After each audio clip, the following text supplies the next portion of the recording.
nos dias de hoje, né, nesse período pós-pandemia, a sutileza do movimento dos desigrejados, né? A pandemia ajudou, contribuiu, esse movimento já estava caminhando por aí, e a pandemia acho que ajudou a propagar, deu força para esse movimento, e nós vamos estudar um pouco sobre isso, porque é uma tentação, né? A igreja tem que ver isso como uma tentação, porque é muito bom estar em casa tomando um suco de laranja, deitado na minha cama, ouvindo, né, uma mensagem, ouvindo um louvor, sem ter que pegar meu carro, tem que sair de casa, tem que ir na igreja, né? Mas esse é o nosso desafio para hoje. Então oremos ao Senhor. Pai eterno, Deus bendito, nós queremos te agradecer, Senhor, por estarmos na tua casa nessa tarde. Queremos te pedir, Senhor, que toda sabedoria, toda inteligência, toda graça da parte do Senhor seja derramada sobre nós. Amém. Que possamos, ó Deus, aprender contigo hoje, Senhor, a importância de estarmos, ó Deus, com pessoas, a importância de estarmos na igreja, a importância, Senhor, de termos relações sociais, espirituais com os nossos irmãos. Esteja nos abençoando, esteja, Senhor, falando aos nossos corações. Que o Espírito do Senhor, meu Deus, possa também ouvir as orações que são feitas aqui. O Senhor conhece, Deus, o desejo, a necessidade do coração de cada pessoa que vai entrar por essas portas. Te pedimos desde já, Senhor, que as tuas mãos estejam estendidas para curar, para restaurar, para abençoar, para alegrar, para animar vidas, a Deus, aqui neste lugar. E que a boa mão do Senhor, meu Deus, esteja conosco, para a glória do teu nome, em nome de Jesus. Amém. Podem sentar-se. Vamos lá, gente. Lição de número 9. Você que nos acompanha também pela internet, seja muito bem-vindo. Deus te abençoe. Hoje nós vamos estar, então, falando sobre esse tema aí, ó. A sutileza do movimento dos desigrejados. Né? Aquelas pessoas que hoje não veem relevância, não sentem mais a necessidade de estar na igreja, né? De estar construindo relações sociais, né? Dentro de uma casa espiritual. É sobre isso que nós vamos estudar hoje. Passa aí, Walter. O texto áureo da nossa lição, ele está, aperta mais uma vez, Walter. Ele está lá em Hebreus capítulo 10, verso 25. Quem quiser abrir a Bíblia para ler, pode abrir a sua Bíblia. E eu vou ler o texto que está projetado ali para nós. Diz assim, eu quero destacar duas coisas, sabe? Do texto áureo, eu quero dar esse pontapé inicial, esse ponto de partida, nós queremos dar início ali àquelas duas frases ali que estão grifadas em amarelo. Diz assim o versículo bíblico.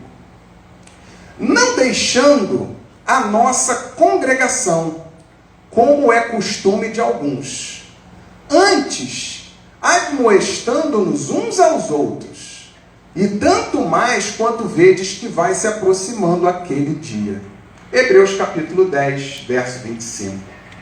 Para entendermos esse texto, nós temos que entender o contexto pelo qual ele foi escrito. A carta aos Hebreus, ela foi escrita, um dos objetivos dessa carta, que está lá no Novo Testamento, já quase no finalzinho da Bíblia, né? Muitos cristãos, muitos judeus que tinham se convertido ao cristianismo, estavam sendo assediados pelos judeus para retornarem, né, ao judaísmo. Então o escritor, nós não sabemos, existe muita especulação acerca de quem escreveu essa carta aos Hebreus. Alguns dizem que é Paulo, enfim, não é o tema aqui da nossa lição hoje. Mas enfim, quem escreveu com o objetivo de mostrar que o cristianismo, a obra que o Senhor Jesus fez na cruz, ela é superior a tudo aquilo que o judaísmo pregava e prometia. Né? E mostra a carta aos Hebreus, ela tem a grande sacada de nos mostrar de que tudo aquilo que o Antigo Testamento apontava e esperava como promessa foi cumprida em Jesus Cristo. Então o escritor aos Hebreus, ele está na verdade mostrando para aquele povo que está com medo de ser perseguido, que está, de certa forma, sendo rechaçado por alguns judeus, ele está mostrando assim, olha, vocês estão trocando, sabe, o que é melhor, o cumprimento de Deus, por aquilo que era somente o início de todas as coisas. E aí, no capítulo 10, ele vai falar sobre isso. Não deixando a nossa congregação. Sabe, porque desde aquele tempo, a igreja sempre passou, Walter, por provações, por lutas, por tentações. Nós estávamos aqui conversando inicialmente. Então, deixar de congregar, antes de mais nada, é uma tentação, querido. Sabe? É uma tentação. Então, o autor aos Hebreus, ele vai escrever e vai deixar bem claro, não deixando a nossa congregação como é costume de alguns.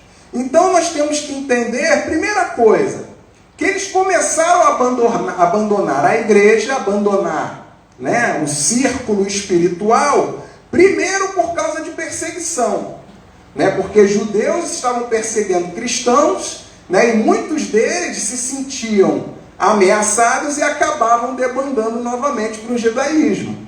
Em segundo lugar, a igreja enfrentou ali, logo na sua gênese, na sua criação, no seu princípio, ela enfrentou uma luta contra o gnosticismo, a seita gnóstica. O que o gnosticismo dizia?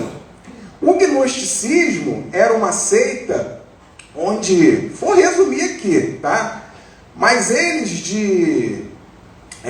resumindo o pensamento deles, eles acreditavam que tudo o que é material é ruim, e somente aquilo que é espiritual é bom. Logo, se tudo que é material é ruim, né, eles acreditavam que Jesus, por exemplo, era uma espécie de fantasma, porque Jesus, sendo o Senhor, sendo bom, né, sendo um homem de milagres, ele não poderia ter um corpo físico, ele só poderia ser um fantasma.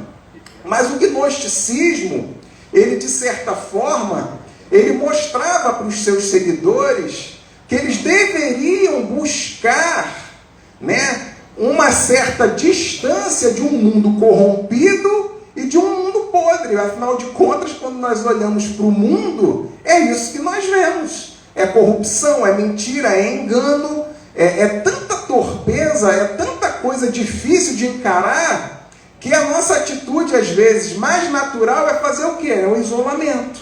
É nos isolarmos, é fecharmos os nossos olhos para um mundo tão terrível.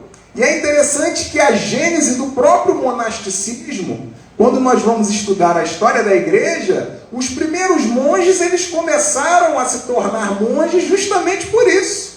Porque eles viam tanta podridão no seio da igreja, e aí eu não estou falando de mundo, estou falando da igreja, né? Eles viam tanta coisa ruim no meio de bispos, no meio de padres, no meio de santos, enfim, né? No meio da nata religiosa e espiritual que existia, que eles começaram a se enclausurar para buscar uma vida espiritual melhor. Mas nós também aprendemos que hoje, no mundo pós-moderno, nós vivemos uma cultura muito narcisista, uma cultura muito individualista, onde nós não temos que depender de ninguém, onde nós não temos que depender de nada. Isso, por um lado, é muito bom, mas pelo outro atrapalha muito o nosso desenvolvimento humano, porque é impossível o ser humano se desenvolver. Nós temos uma psicóloga aqui, ela sabe disso melhor do que eu. É impossível o ser humano conseguir se desenvolver sozinho. Tanto que a própria lalação, se nós não estivermos na companhia de outro, nós não aprendemos a falar. Né? Estou falando de ciência aqui. Então, queridos, nós vemos que, né, eu dei aqui 4 pontos para nós entendermos que o deixar de congregar, existem motivos, às vezes, que levam as pessoas a deixarem de congregar, e nos dias de hoje não é diferente. Nos dias de hoje, muitas pessoas estão abandonando a igreja porque viram um escândalo, porque viram algo difícil de se ver, porque foram abandonadas, porque de repente não tiveram ali a sua necessidade suprida, achava que na igreja ia ser carinho, né? Porque as pessoas chegam à igreja em busca disso, de ser acolhido, de ser né, reconfortado, de ser, né, e muitas vezes, infelizmente, não encontra isso na igreja. Né? Muitas pessoas que são traídas, às vezes, dentro da igreja e acabam se afastando. Mas, querido, em nome de Jesus, a igreja não tem nada a ver com aquilo que fizeram com você. Nós não podemos culpar um todo por causa de um. Não é sábio, não é inteligente, sabe? Então, eu quero partir, quero dar o pontapé inicial, mostrando que, em primeiro lugar, a Bíblia diz que nós não devemos deixar a congregação, como tem sido o costume de alguns. E aqui nós vemos alguns motivos. Né? Existem pessoas que se separam, como os gnósticos, por eles se acharem, né, mais espirituais, mais puros, né, e não quererem ter esse contato com as coisas materiais. Isso é uma realidade também hoje, no meio da igreja. Tem pessoas que se sentem tão espirituais, que se acham tão, né, acima da média, que acabam não congregando com as pessoas normais ou com os carnais. Né? Que Deus tenha misericórdia disso. Com pecadores, né? Com fariseus, com saduceus. Né? Então, amados, todas essas coisas que os nossos irmãos viveram lá no início, né, de certa forma é uma repetição daquilo que estamos vivendo hoje. Mas volta aí, Walter, um pouquinho. Mas olha só o que ele diz, e isso me chama muita atenção.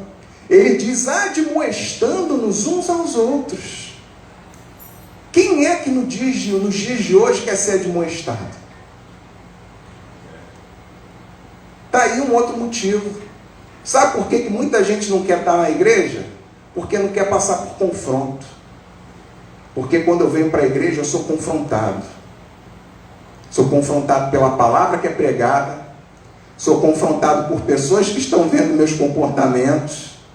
Porque por mais que eu coloque uma capa, por mais que eu me vista com a roupa da hipocrisia, querida, a hipocrisia não dura muito tempo. Você pode até tomar remédio psiquiátrico para segurar a onda, mas vai chegar um tempo que nem o remédio psiquiátrico vai conseguir segurar mais. Porque o apelo, né, o apelo da sua alma para que você seja autêntico é muito grande. Sabe? Então vai chegando um tempo que não tem mais como viver a farsa. Que a farsa fica muito difícil de ser vivida. E aí ou você vive quem você é na realidade, e aí te ame quem quiser, ou nada. Ou você vai viver a vida toda tentando ali se disfarçar, tentando ser um artista, quando na verdade Deus nos chamou para sermos autênticos, a sermos verdadeiros. Sabe, Ele criou cada ser humano de um jeito, cada ser humano com a sua particularidade.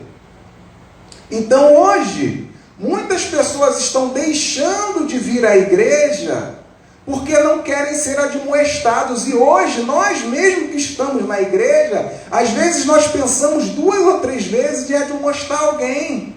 Porque nós estamos vivendo um tempo de um individualismo tão grande, que nós temos medo, receio, sabe, de chamar a atenção de alguém quando alguém está errado. Mas, querido, esse é o papel da igreja. Admoestar é papel de quem ama. Tu ama teu filho? Quem aqui tem filho? Levanta a mão. Se você vê o seu filho botando a mão no fogão, você não chama a atenção dele? Então esse é o papel da igreja. É admoestar, não é brigar, não é diminuir, não é humilhar o outro, mas é chamar a atenção do outro para que o caminho, mostrar para o outro que o caminho que ele está percorrendo não é bom. Só que hoje nós estamos deixando de fazer isso como igreja. Sabe? Estamos deixando de alertar para aqueles que estão fora que eles têm que estar dentro. Mas vamos lá, Walter. Alguém quer fazer algum comentário? Segue? Vamos seguir então. A nossa verdade prática, ela vai dizer o seguinte: o movimento dos desigrejados deve ser visto como um desvio da verdadeira espiritualidade, que é expressa no contexto da verdadeira igreja. É aquilo que nós falamos agora há pouco. Tem muita gente tentando ser espiritual sozinho. Tem muita gente tentando ser espiritual dentro de um mosteiro, isolado do mundo. Queridos, e Deus não nos deu o Espírito Santo, Deus não nos chamou para servi-lo sozinho. Deus nos chamou para servi-lo no mundo. E aí eu coloquei um texto ali de Mateus capítulo 5, verso 14 e 16, que vai nos mostrar isso. Vocês, disse Jesus, falando a respeito dos seus discípulos, são a luz do mundo. Não se pode esconder uma cidade construída sobre um monte.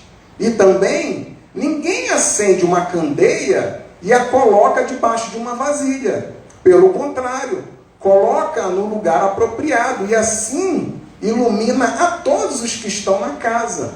Assim brilha a luz de vocês diante dos homens, para que vejam as suas boas obras e glorifiquem ao Pai de vocês, que está nos céus. Então Deus nos chamou, querido, para brilhar num mundo que está em trevas. Sabe, só que às vezes o mundo é tão assustador, a realidade do mundo é tão cruel, que acabamos, Walter, nos isolando, sabe, buscando brilhar em oculto, quando na verdade Jesus nos chamou para brilhar no meio desse mundo em trevas. Aí você diz, Márcio, mas eu não imaginava que a igreja também, eu teria que brilhar na igreja. Tem que brilhar dentro da igreja, irmão. Também. Né? Nós brilhamos aonde nós estamos. É dentro da igreja, é dentro de casa, é no trabalho, é na faculdade, enfim, é na vizinhança, é dentro do mercado. A nossa luz tem que brilhar aonde nós estamos. Né? A nossa tendência natural é de querermos, sabe? E aí, o que acontece? Vamos abrir aqui um parênteses. Uma das coisas mais difíceis para o crente entender é que a Bíblia ela é feita de dualidade. É feita de dualidade. O mesmo Jesus, que falou assim, quando você quiser orar ao seu Pai, você entra no teu quarto em secreto, fala com Ele. Ali Ele te ouvirá você, né, e te responderá. Entra no teu quarto, vai para o secreto. Aí o crente lê essa Bíblia, ele acha assim, não, a minha vida espiritual tem que ser secreta, tem que ser tudo aqui dentro do quarto. Mas o mesmo Deus, o mesmo Jesus, que nos dá essa direção, é o mesmo Jesus que no dia de Pentecostes, ele derrama o Espírito Santo sobre quantos? 120 que estavam reunidos num lugar, num espaço. Agora eu te pergunto, Deus não poderia derramar o Espírito Santo no dia de Pentecostes sobre as pessoas que estavam ali, cada um dentro do seu quarto? Deus poderia fazer isso ou não poderia? Poderia. Só que nós temos que entender que a Bíblia ela é feita de dualidades. Sabe, num versículo ela diz uma coisa, mas no outro ela diz outra. Então Deus é um Deus que nos ouve quando nós estamos no nosso quarto, mas Ele é um Deus que nos ouve também quando nós estamos reunidos. Deus é um Deus que se manifesta quando nós oramos ali no nosso quarto, na nossa sala sozinho, nós choramos, colocamos uma aflição, uma luta diante dEle, mas é o mesmo Deus que se manifesta quando nós colocamos as nossas petições diante dEle no meio da igreja. Então Deus, Ele não quer tratar contigo, meu amado, você que nos acompanha pela internet, só num ambiente isolado, não. Mas Deus quer que você tenha comunhão com Ele, tanto em particular, tanto no individual, mas também no social. Né? Deus quer manifestar o poder dEle na minha vida e na sua, tanto dentro da nossa casa, como no meio da empresa pela qual trabalhamos. Vamos lá, Walter. Os objetivos da lição são 3. O primeiro é explicar a visão e a prática do movimento dos desigrejados. Né? Mostrar o que eles pensam. Segundo, rememorar a natureza da igreja do Novo Testamento.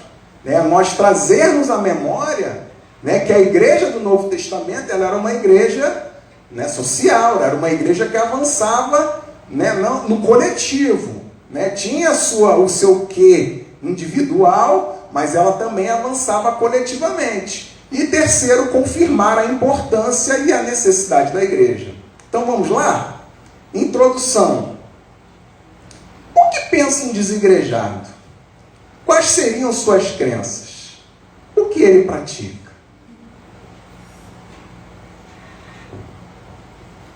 Dona Osana, o que você acha que pensa um desigrejado?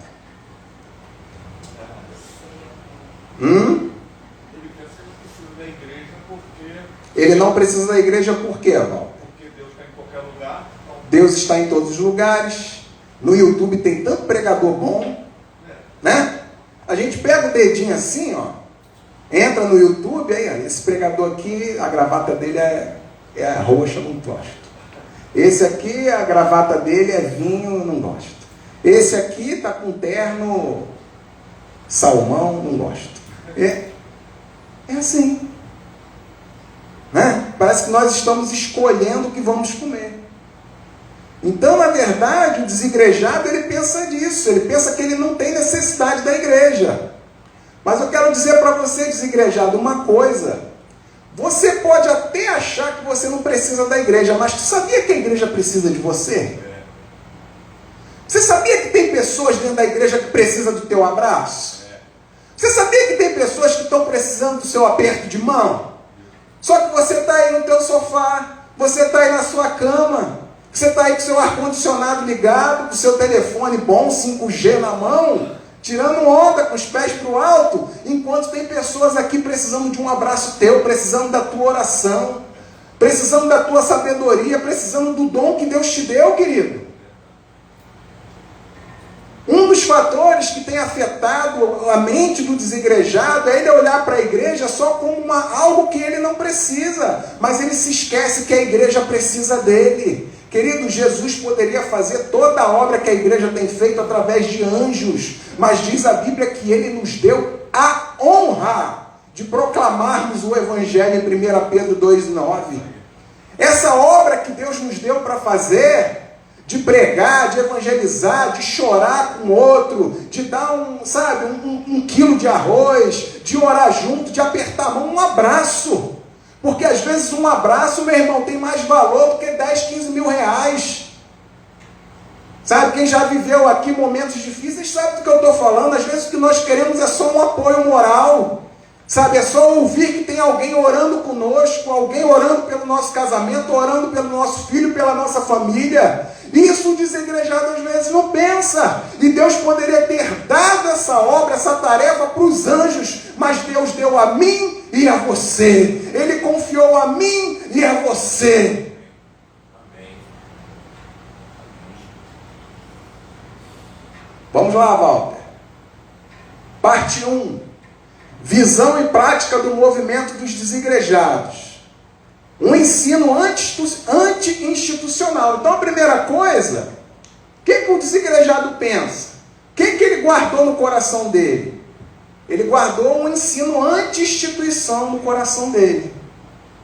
Ele viu muito YouTube, viu tanta bobeira no YouTube, que aí ele acha que ele não precisa mais da instituição. Aí ele ouve alguns pastores, ex-pastores, alguns teólogos dizendo que não, a igreja é uma instituição que não precisa nada disso, não sei o quê, porque querem aprisionar você, querem acorrentar você para roubar o teu dinheiro e tal. Aí o cara bota tudo aquilo na cabeça. É aquela coisa, né? Como diz minha mãe, é a faca e a manteiga, né? É o desejo de comer com o alimento, com o alimento e a vontade de comer. O cara já quer se desviar. Aí ele ouve um monte de bobeira na internet que impulsionam ele a isso. Então, primeira coisa ali, ó, alegam que na igreja primitiva não havia instituição alguma. E nós vamos ver que é o contrário. Segunda coisa, atribui a institucionalização eclesiástica ao imperador Constantino.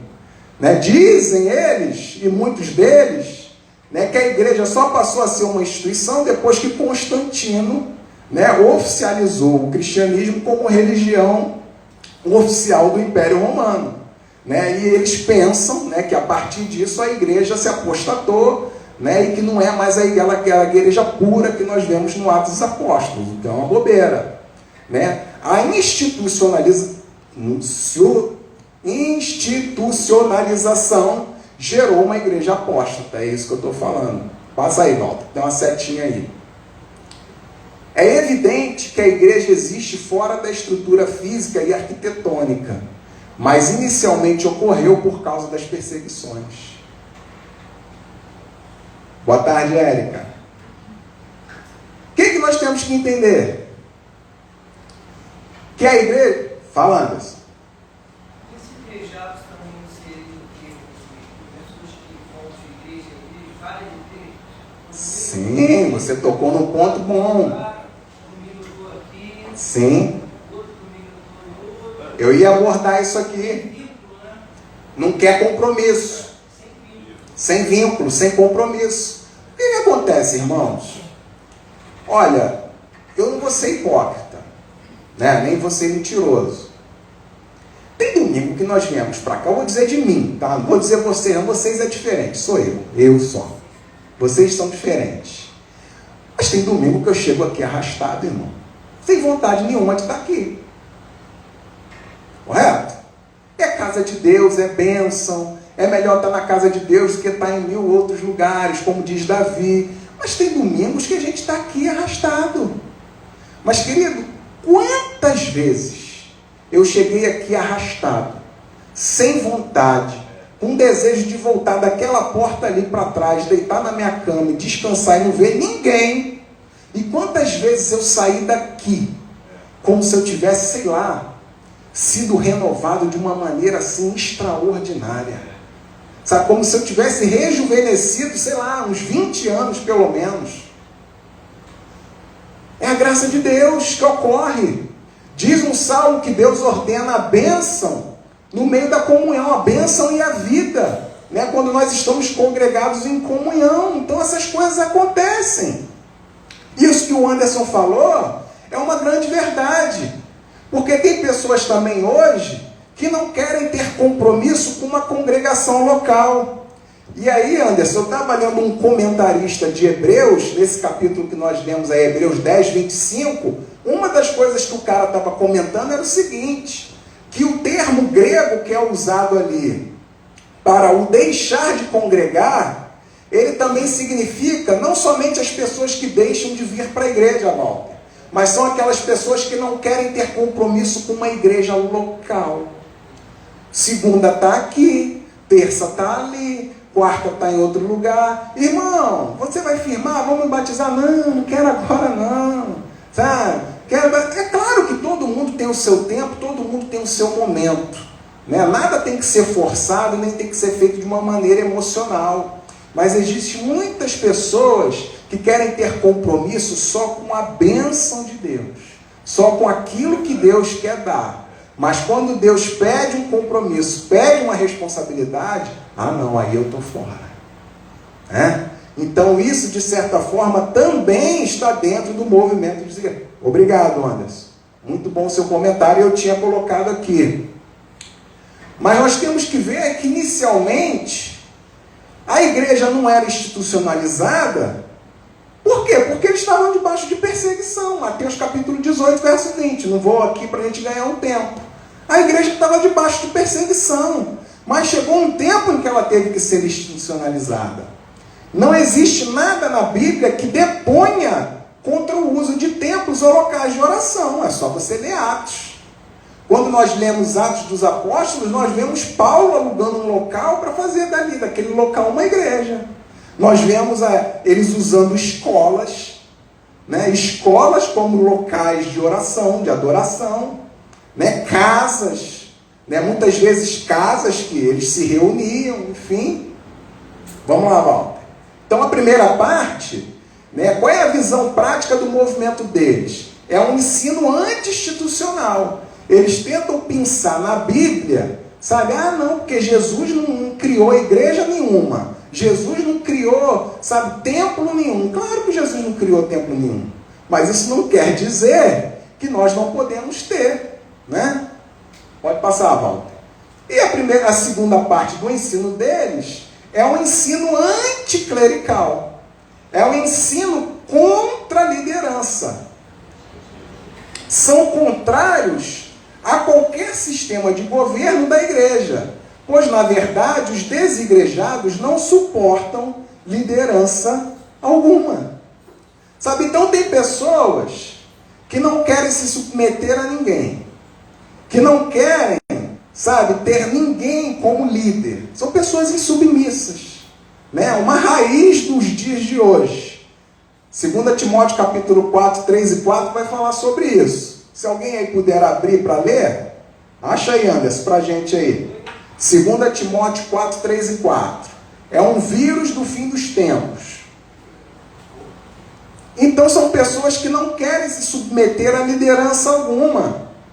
Sabe? Acham que esse negócio de submeter aos outros, isso é coisa que não existe. Isso é uma coisa que Jesus não me chamou para me submeter a ninguém. Só que, queridos, olha ali, Efésios capítulo 4, do 11 ao 13. Olha só o que o apóstolo Paulo diz. Ele, Deus, designou alguns para apóstolos, outros para profetas, outros para evangelistas, outros para pastores e mestres. Eles são responsáveis por preparar o povo santo para realizar sua obra e edificar o corpo de Cristo, até que todos alcancemos a unidade que a fé e o conhecimento do Filho de Deus produzem e amadureçamos, chegando à completa medida da estatura de Cristo. Então, tu sabe por que Deus levantou líderes? Sabe por que Deus levantou pessoas, sabe, para estarem nos ajudando na caminhada aqui na terra? Porque Deus quer que a gente chegue no céu. É porque Deus sabe que nós precisamos uns dos outros. É porque Deus sabe que só a minha oração às vezes não vai dar conta, Walter. Só o meu conhecimento da Bíblia às vezes não vai dar conta. Terão vezes que eu terei que ouvir a opinião de uma outra pessoa. Terão vezes que eu vou ter que ter alguém para me dar uma luz em relação à criação da minha filha. Terão vezes que eu terei que ter alguém mais experiente do que eu para me ajudar no meu ministério. Então Deus levantou líderes, sabe, para que nós possamos aqui, amadurecer. Só que hoje nós temos um grupo de gente que quer amadurecer sem se submeter a liderança nenhuma. E, querido, é impossível. É impossível você amadurecer dentro de uma empresa se você não tiver um gerente que te cobra. Um gerente que é pontual. Vamos trazer para o mundo dos negócios. É impossível você ser um bom funcionário. Porque, meu irmão, quem é que vai conseguir ser um bom funcionário se não tem um gerente, se não tem um dono de empresa que está ali o tempo todo, que está ali sendo exemplo, está ali dando sangue pela empresa? Meu irmão, tendo um gerente bom, tendo um administrador bom, às vezes todo mundo faz bagunça. Agora você imagina você não tendo. E igreja é a mesma coisa. Pedro vai dizer que Deus constituiu bispos para que eles fossem o quê? Exemplo para o rebanho. Sabe? Então, nós temos sim, Deus levantou pessoas, deu qualidade a pessoas para que pudéssemos nos espelhar nelas. Sabe? Para que pudéssemos nos espelhar nelas e seguir um caminho bom. Então ali eu coloquei aquele quadro do líder. É o papel nosso, líder, de estar puxando as pessoas para cima. Vamos, Walter. Se alguém puder pegar uma aguinha para mim, eu agradeço. 2. A natureza da igreja neotestamentária. Agora é a parte 2. Nós vamos entender que a igreja ela é um organismo.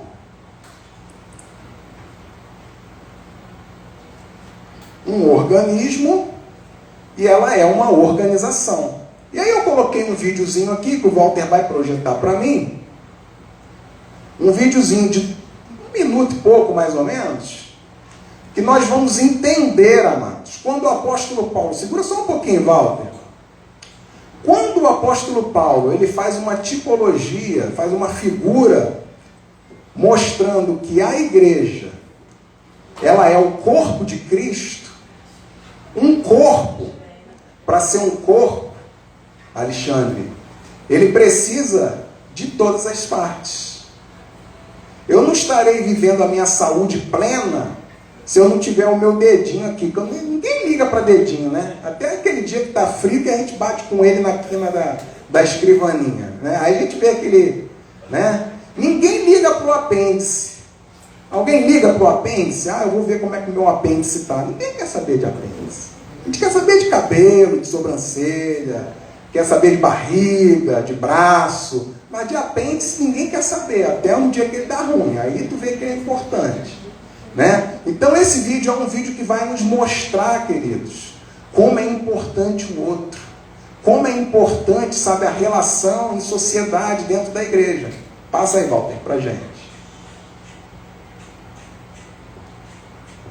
Quer botar o microfone?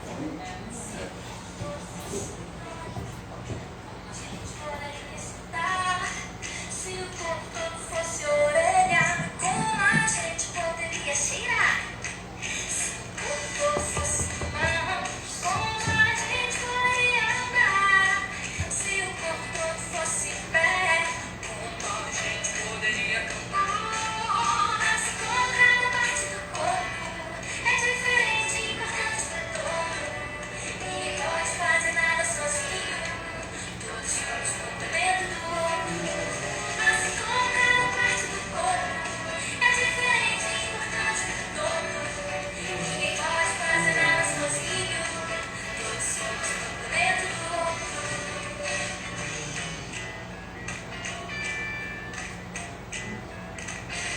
Se o corpo todo fosse boca, como a gente poderia enxergar? Se o corpo todo fosse cabeça, como a gente poderia sentar? Se o corpo todo fosse perna, como a gente poderia pensar? Se o corpo todo fosse nariz, como a gente poderia pular? Assim como cada parte do corpo é diferente e importante para todo. Ninguém pode fazer nada sozinho, todos somos complemento do outro. Assim como cada parte do corpo é diferente e importante para todo. Ninguém pode fazer nada sozinho, todos somos complemento do outro. Precisamos uns dos outros, somos um só corpo.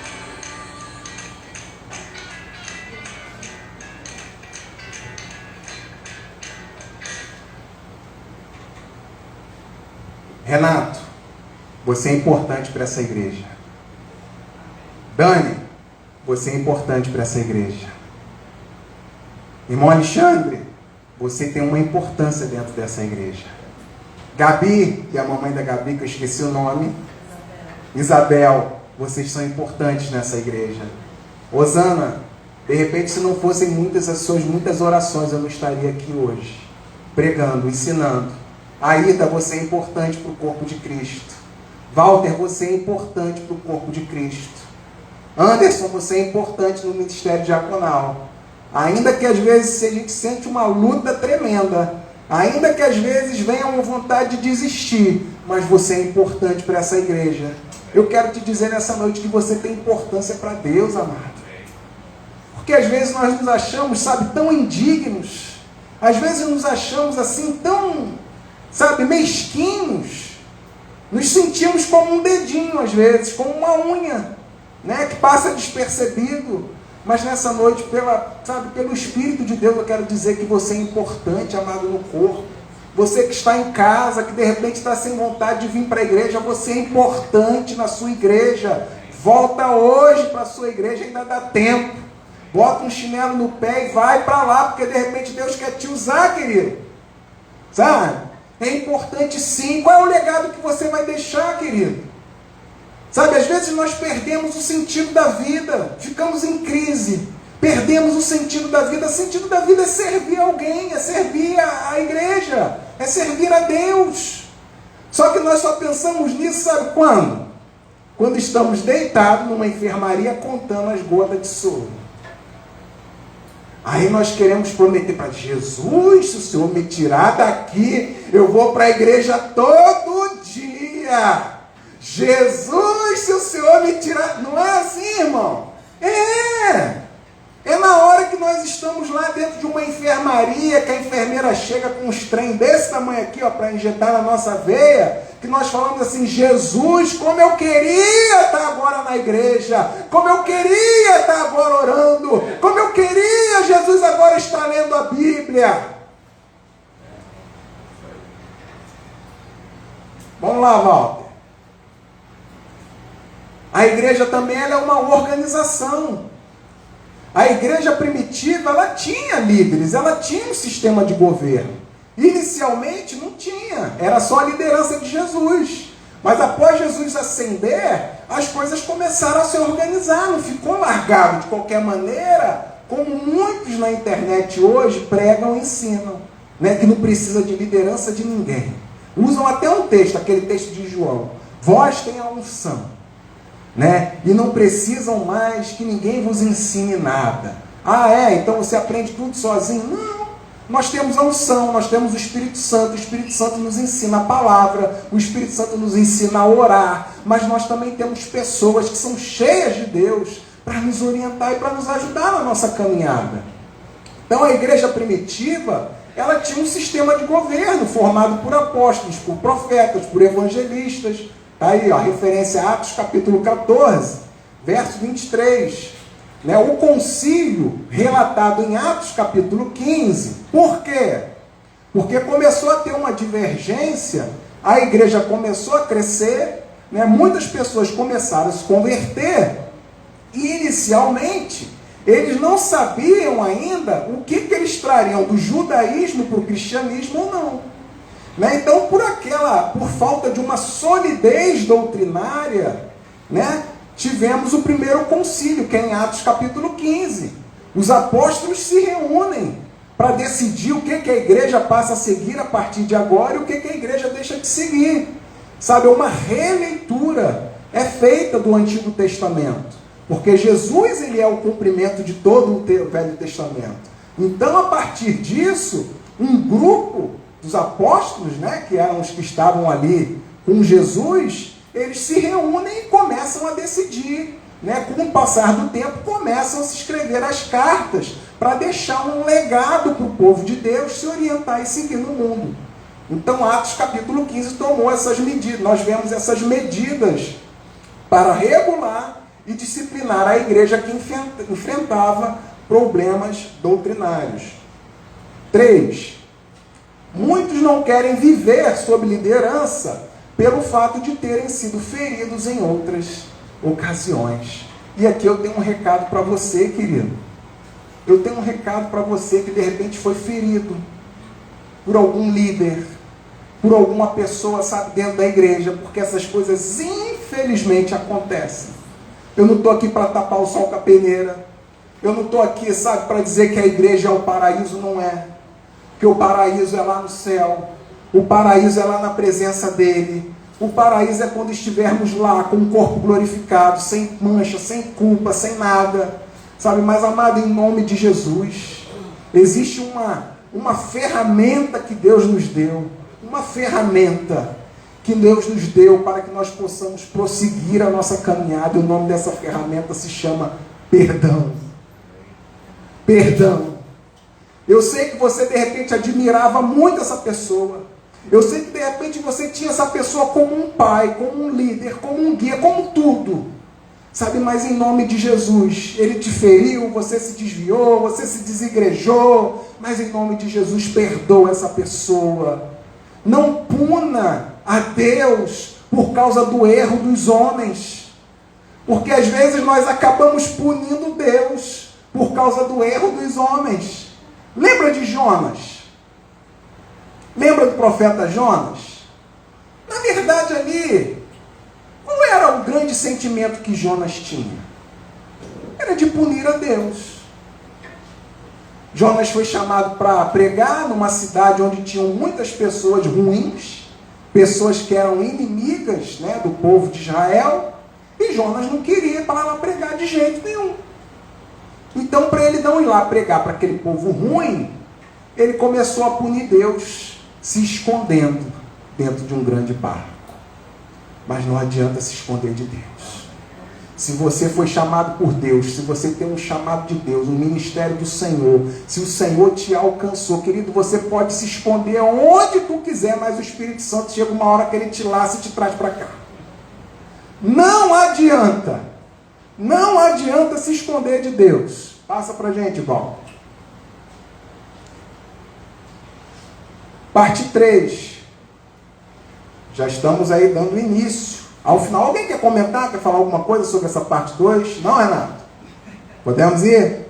Se quiser comentar, eu quero comentar. Quer comentar? Pode, meu irmão. Vamos embora. Esse é um tema bem, como tu falou, a questão da dualidade da Bíblia.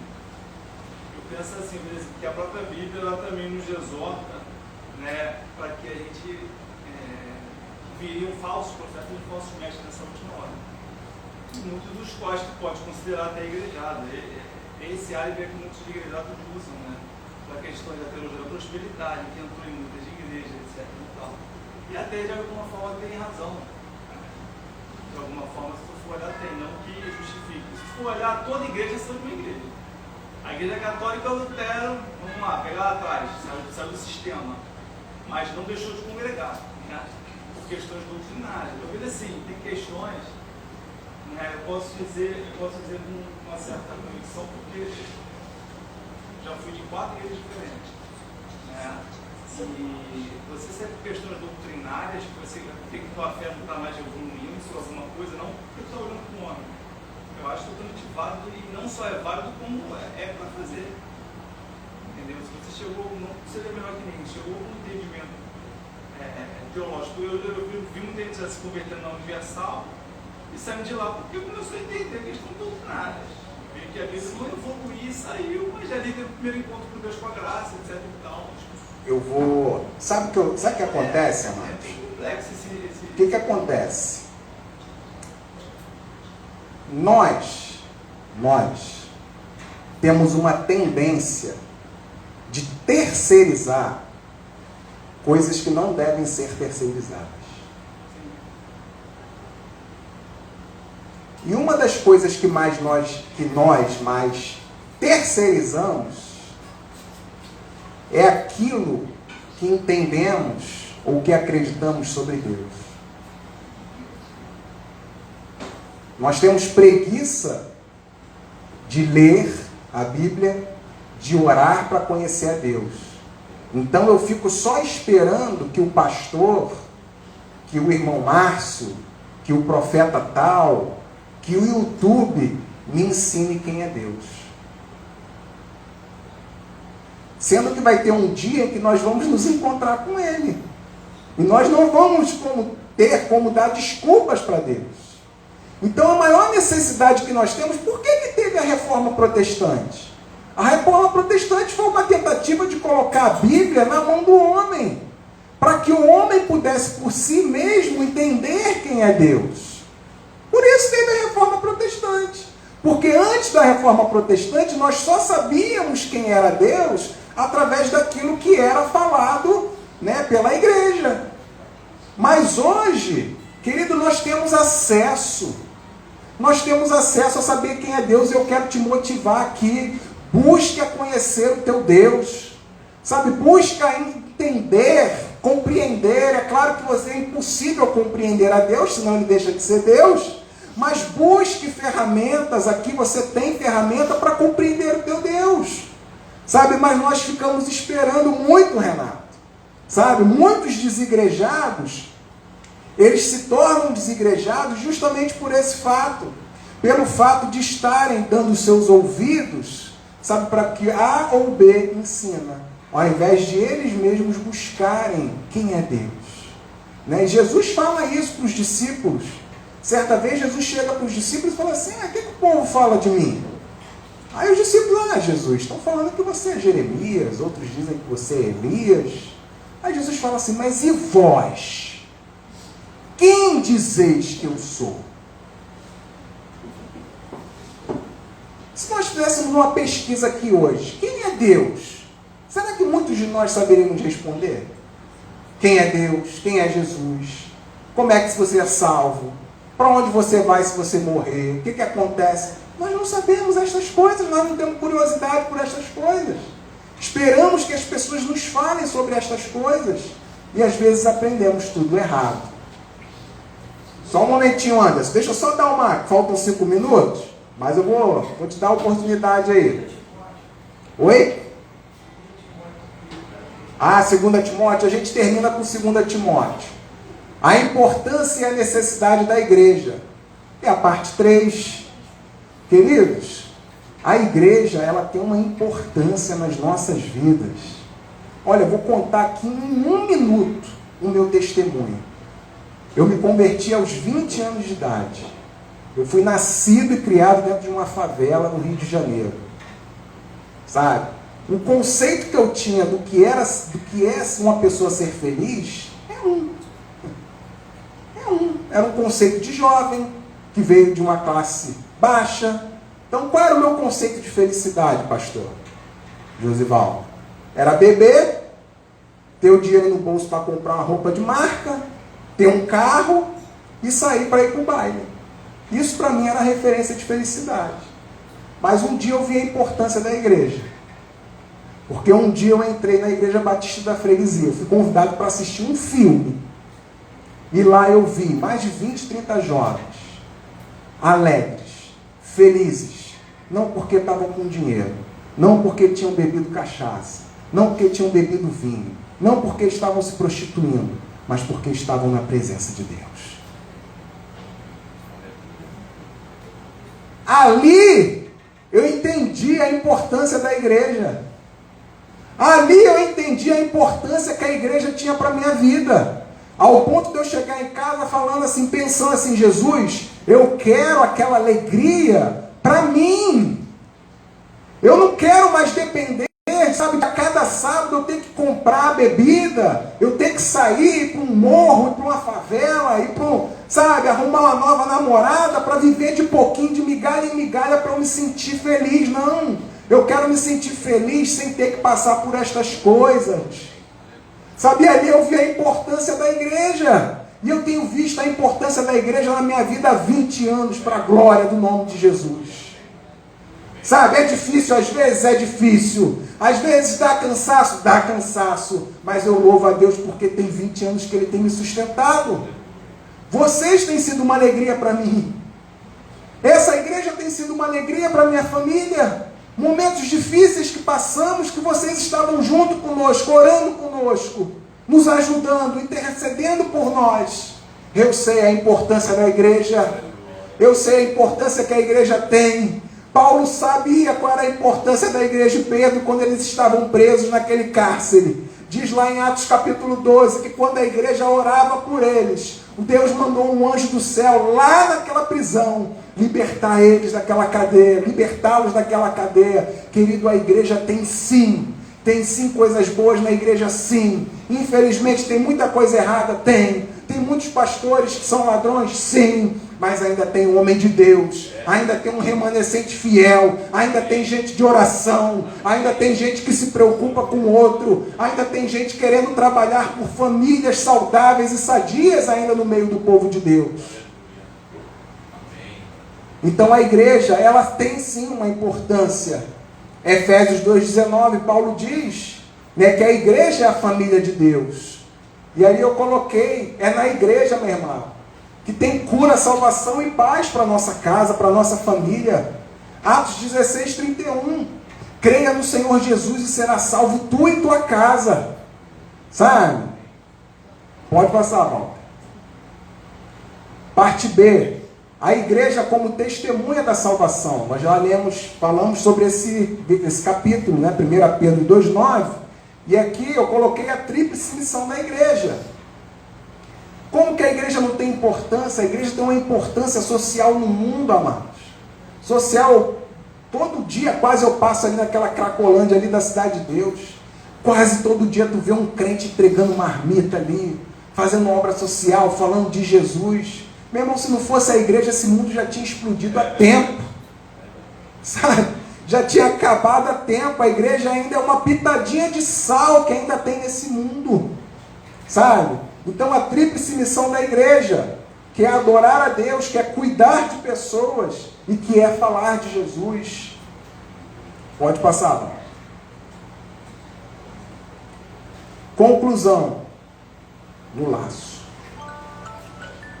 De acordo com as Escrituras, a igreja possui liderança estabelecida e conta com estrutura organizacional estabelecida. O objetivo é exaltar o Senhor Jesus e cumprir a missão para a qual Ele nos chamou. Você tem uma missão. Por que eu tenho que estar na igreja, Márcio? Porque é aqui que você cumpre a sua missão. É aqui que você ajuda a gente. Ah, Márcio, mas eu não sinto mais necessidade de estar na igreja. Ah, mas vem para a igreja para ajudar alguém. Ora, mas Márcio, eu não sinto mais vontade de ir na igreja, eu não sinto a necessidade de que ninguém ore por mim, eu já conheço a Bíblia. Então vem ensinar a Bíblia para alguém. Né? Vem ensinar a Bíblia para alguém, venha orar por alguém, venha cantar, venha colocar a sua voz nas mãos de Deus, porque certamente o Espírito de Deus quer te abençoar, quer te usar ainda nesse tempo, amado. Sabe? Ou você vai esperar o quê? Contar gota? Gota de soro? Anderson, vamos terminar? Eu falei que ia fechar com 2 Timóteo. Está preparado aí?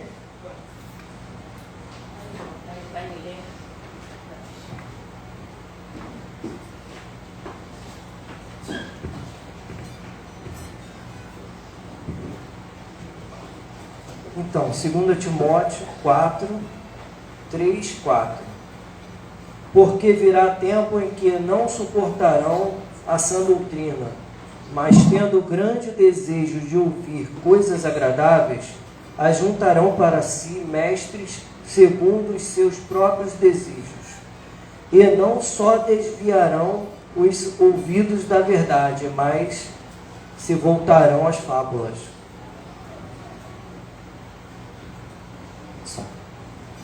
Então é isso, meus irmãos. Assim nós encerramos. Sabe, não dê ouvido a fábulas. Venha estar conosco. Venha orar por pessoas aqui. Venha se colocar à disposição de Deus. Deus quer. Sabe, vamos colocar de pé, vamos orar. Para a gente estar dando encerramento. Nós achamos que não temos necessidade da igreja. Até o nosso barco balançar. Até a luta bater na nossa porta. Às vezes nós não conhecemos as pessoas que estão conosco, mas às vezes é num momento de dificuldade, é num momento, sabe, de luta, de tribulação, que nós vemos pessoas tomando o nosso fardo, assim. Eu já tive essa experiência, sabe, de pessoas tomarem fardos que eram meus, assim, tomarem como se fossem seus, sabe, na igreja, na casa do Senhor, pessoas que têm disponibilidade de orar, meu amado, te ajudar. Então nós vamos orar nesse momento aqui, louvamos a Deus, porque essa igreja é uma igreja que se preocupa com você. É uma igreja que, sabe, é abençoadora. Não somos os melhores, mas temos nos esforçado para seguir a Jesus, para sermos crentes, né, pastor? Pastor Elias tem falado aqui conosco, dominicalmente. Sejamos crentes em Jesus. Pai eterno, em nome de Jesus, nós queremos te agradecer, Senhor, por essa escola. Queremos colocar, Senhor, a vida daqueles que não sentem mais força nem necessidade de estar na tua casa. Jesus, o teu Espírito tem poder para nessa hora, Senhor, estar dando força, estar dando vigor, renovar. Senhor, acender aquela chama que no início, Senhor, era tão forte, onde nós queríamos estar, Senhor, congregados de manhã, de tarde, de noite. Deus, em nome de Jesus, nós te pedimos nessa tarde, Senhor, nesse início de noite, que o Senhor possa derramar uma unção de amor, de alegria, de paz sobre a vida da tua igreja, que seja dissipada, Senhor, todas as trevas, e que possamos, enquanto igreja, te servir, Senhor, para a glória do teu nome, porque é para isso, Senhor, que fomos chamados. Tira, Senhor, toda existência, toda crise de existência, que os nossos olhos sejam abertos, ó Deus, hoje, para que possamos ver e enxergar que o Senhor tem uma missão para cada um de nós e que possamos cumpri-la com alegria para a glória do teu nome, em nome de Jesus. Amém. Deus te abençoe, muito obrigado pela paciência. Vamos tomar um café ali.